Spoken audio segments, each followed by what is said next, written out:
Hello and welcome back to Focus Atlanta. Thanks so much for continuing to watch. We're going to close out the show with a celebration of 100 years. In fact, I'm here with Scott Fuller. We're going to talk a little bit about how we can all learn a little bit more. Hey, Keisha, thank you for having me. Well, this sounds like a phenomenal organization, and to know it's been around for 100 years is amazing. Start at the beginning. Give me a little history. Yeah, so we're a private nonprofit serving some of the most vulnerable youth across the state of Georgia. But we began 100 years ago with two women of distinction in the state of Georgia, Sarah Murphy and Ethel Harpst. These young women had a heart for youth in a very difficult time.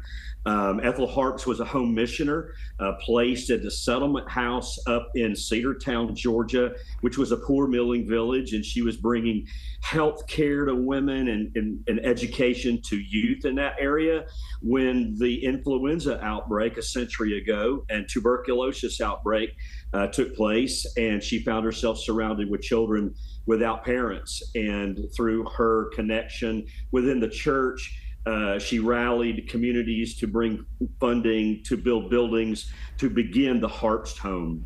And Sarah Murphy, a daughter of former slaves, was educated at Spelman College, and she was there in the Polk County area and had a burden for her own community and beginning to bring education and would gather children from the field to teach them to read and write. And then she was overwhelmed by the burden of the pandemic and, the Great Depression. And so she and her husband, Shug, began to bring children in their own home. They didn't have the resources. The connections that Ethel Harpst had, but they made a way and they made room for children. And over the years, back in the early 80s, those two entities merged to form Murphy Harpst Children's Centers. So we carry proudly the name of our great founders and are continuing to serve children across the state who are suffering with severe trauma, languishing in a foster system today. Unbelievable. 100 years you guys have been serving the children of our state. And you provide it in such a way that we can step up to the plate too. Like we could do something, we could help. Tell me a little bit about those opportunities. Yeah, absolutely. So we have a residential and therapeutic program serving about 60 children on our campus in Cedartown.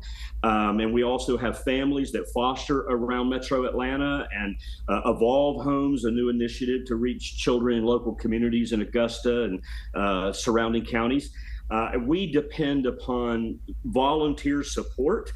On our campus, we have businesses and churches.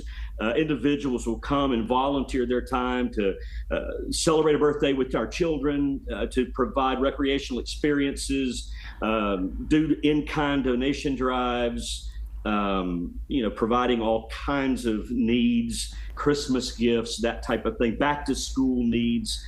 So, we have a lot of volunteer and in-kind opportunity, but at the end of the day, we really need the support of the donation and the gifts of our generous partners. Unbelievable. To know that we could play a part in the development of these children who have in some way been neglected before, if we could step up to the plate and fill a void, it's just huge to be able to help you all do the work that you do. So I can't close out without you giving us a website. We want to be able to stay connected and to learn more and to see where we can step up. Yeah, absolutely. I want to see Georgia, the state of Georgia, know more about the needs of these youth and rally at their side. And if you want to know more about Murphy Harpst and all that we're doing around the state, murphyharpst.org would be our website. There's a wealth of information and history there. And of course, you can find my contact information and reach me. Be happy to talk to people about the children in the foster system today. You know what? Thank you. I wanted to have you on the show to say congratulations for 100 years because that's amazing.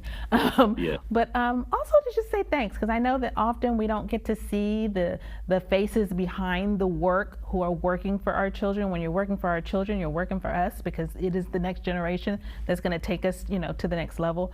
So thank you for all that you do. It was a pleasure to meet you. Yeah, pleasure to meet you. I really appreciate the time to be here and share our story. Absolutely. All right, guys, what a fantastic way to close out the show. You can't, sometimes we stand on the outside looking in and we're going, oh my gosh, that's amazing what that organization is doing. And sometimes we could step up and push behind them and make sure that the work gets done. So take the opportunity to go to the website and learn more. Thank you guys for tuning in to this week's episode of Focus Atlanta. I hope to see you next Sunday here on WUPA.